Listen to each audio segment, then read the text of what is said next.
Welcome back mga ka-TV. Ang video na tatalakayin natin ngayon ay ang chapter 29 ng Omniscient Reader's Viewpoint, at kung bago ka lang sa channel ko ay huwag mahiyang mag-like, subscribe o follow at i-click ang notification bell para ma-notify ka sa susunod na video. Paalala, ang video na tatalakayin natin ngayon ay maaaring mag-iba mula sa ilalabas na anime. Hindi ko inaangkin ang mga drawing o anumang materyales na ipapakita. Ang layunin ko ay magpakita ng suporta at magbigay ng impormasyon tungkol dito. Ang lahat ng kredito ay nananatili sa mga orihinal na may-ari. Maraming salamat, tinitigan ni Yoo Jong-hyuk ang lahat ng naroroon maliban kay Lee Hyun-sung. Nakatuon ang kanyang tingin sa tatlong natitirang tao na magkakatabi. Ngunit kahit sundan ko ang direksyon ng kanyang mga mata, hindi ko pa rin matukoy kung sino talaga ang pinagtutuunan niya. Dahil dito, lalong naging mabigat at tensyonado ang paligid. Paano ito nangyari? Mahina niyang bulong, halatang naguguluhan. Gusto ko sanang magtanong, ngunit pinigilan ko ang sarili ko. Kung magsasalita ako ng padalos-dalos, baka mabunyag ang kakayahan kong basahin ang kanyang iniisip, isang bagay na hindi ko pwedeng ipaalam sa kanya. Hanggang ngayon, wala pa siyang ideya tungkol dito, at kailangan kong panatilihin ang kalamangan na yon. Sa kabila nito, may hinala ako na may nakita siyang kakaiba, marahil ay ang impormasyon ni Jung Hee-won. Napansin ni Jung Hee-won ang kakaibang tingin niya at agad siyang humarap dito. Ano ang tinitingnan mo? Matalas niyang tanong. Hindi sumagot si Yoo Jong-hyuk, ngunit mas nakakatakot pa ang kanyang katahimikan. Saglit na lumitaw sa kanyang isip ang intensyon, patayin, kaya agad akong kumilos upang pigilan ang posibleng gulo. Yoo Jong-hyuk, tawag ko, may gusto lang akong itanong. Lumingon siya sa akin, malamig at mapanuri ang mga mata. Bakit mo hinahayaang mabuhay si Gong Pil-do?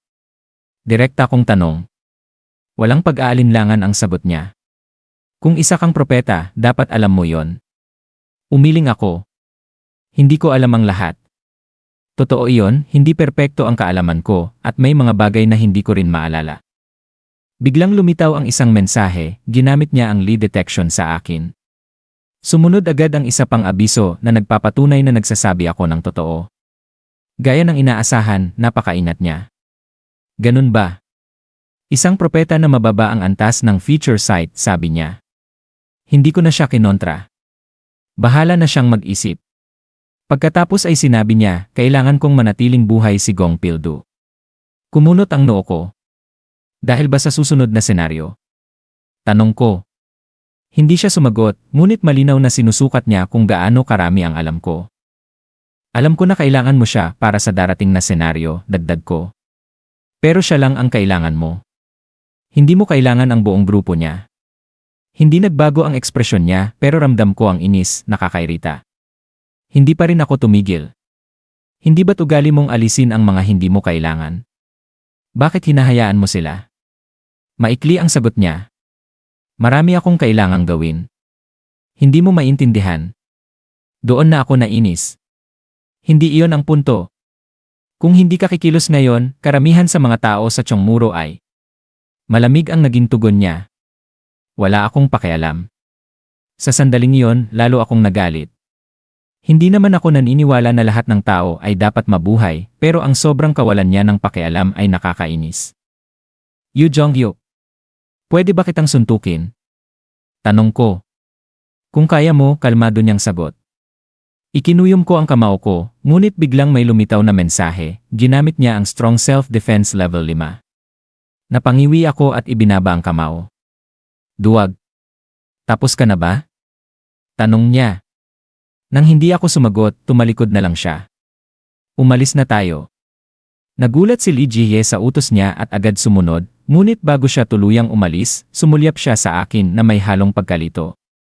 Maya-maya, may mensahe mula sa isang constellation na humangaraw sa kabayanihan ko at nagbigay pa ng coins. Napailing na lang ako, maling-mali ang pagkaintindi nila sa nangyari. May natitira na lamang na 1 oras at 30 minuto bago magsimula ang ikatlong senaryo, at lalong naging magulo ang isip ko. Patuloy ang mga mensahe ng mga constellation, may galit, may naghihikayat, pero wala namang konkretong solusyon. Malinaw na may plano si Yoo Jong-hyuk, marahil ay para makakuha ng kalamangan sa susunod na senaryo. Pero hindi ko pwedeng pabayaan yon. Gayunpaman, ang tunay na problema ay hindi siya, kundi si Gong Pil-do. Para malampasan ang ikatlong senaryo, napakahalaga ng tulong niya. Kung hindi namin makukuha ang tulong niya, mas lalo kaming mahihirapan. Habang nag-isip ako, biglang nagsalita si Jung Hyewon. Sino ba yon? Tanong niya. Nang hindi ko agad naintindihan. Nilinaw niya, yung taong pinag-uusapan niyo ni Yoo Jong-hyuk. Ipinaliwanag ko agad ang tungkol kay Gong Pil-do at agad siyang nainis.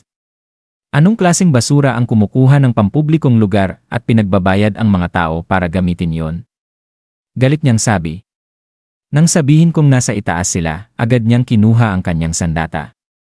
Pupuntahan ko at palalayasin sila, desidido niyang pahayag, naniniwala siyang kaya naming manalo kung magtutulungan kami, lalo na dahil sa kanyang judgment time skill. Pero nang subukan niyang gamitin ito, may kakaibang nangyari. Hindi tumugon ang mga constellation at agad nakansela ang skill. Nagtaka siya. Ano to? Sira ba? Tanong niya habang sinusubukang muli. Ngunit kahit anong gawin niya, hindi ito gumana. Bakit ayaw mag-activate? Hindi ba malinaw na masama sila? Tanong niya. Napangiti ako ng mapait. Iyan ang tingin natin, sagot ko. Pero maaaring iba ang tingin ng mga constellation. Ipinaliwanag ko na hindi na ang mga tao ang nagtatakda ng tama at mali. Ang mga constellation na ang humuhusga at may sarili silang pamantayan. Ang hustisya ay nakadepende sa nakararami, sabi ko.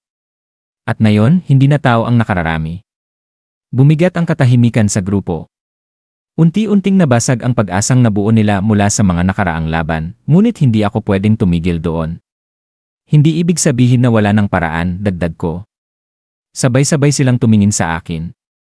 Ipinaliwanag ko na ang lakas ni Gong Pil-do, ang armed zone, ay siya ring kahinaan niya. Sa loob ng kanyang teritoryo, halos imposible siyang talunin dahil sa mga turret na nagtatanggol dito. Ngunit kapag lumabas siya, mawawala ang lahat ng iyon. Mawawala ang kanyang kalamangan. Ang kailangan lang naming gawin ay palabasin siya, pero syempre, hindi iyon madali. Ginawa na niyang parang kuta ang kanyang lugar, kumpleto sa lahat ng kailangan niya para mabuhay. Wala siyang dahilan para umalis. Habang nag-iisip kami ng paraan, walang lumabas na konkretong plano. Samantala, nagkagulo ang paligid habang nag-aagawan ang mga tao sa mga green zone, mga ligtas na lugar na kailangan para mabuhay sa susunod na senaryo. May nasasaktan, may dumudugo, at may handang pumatay para lamang mabuhay. Sinabi ko sa grupo na hindi namin kailangang makipaglaban, kailangan lang naming makahanap ng silid na sapat para sa aming lahat. Ngunit kahit naghiwa-hiwalay kami upang maghanap, alam ko na ang katotohanan. Ayon sa impormasyong mayroon ako, wala nang natitirang silid sa Cheongmuro. Kahit isa.